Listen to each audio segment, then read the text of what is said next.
අපේ පොහොට්ටුවේ හිත මිත්‍රාදීන්ට ඇමතිවරුන්ට මන්ත්‍රී ගොල්ලන්ට ලේකම්වරුන්ට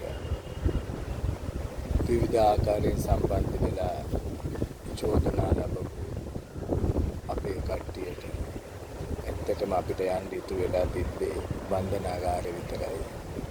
වන්දනාගාරේ හිටිය අපේ එකම එක ඒකවත් දැම්මා.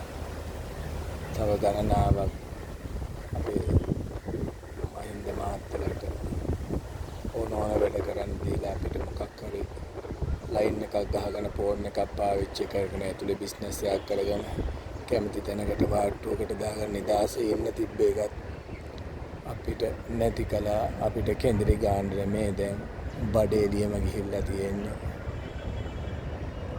අයියෝ ඉතින් මොකද කරන්නේ මේ විදිහට අන්තිමටම ඉන්න ඉතුරු වෙච්ච තැනටත් අපේ උන් අයින් කරගෙන යනවා.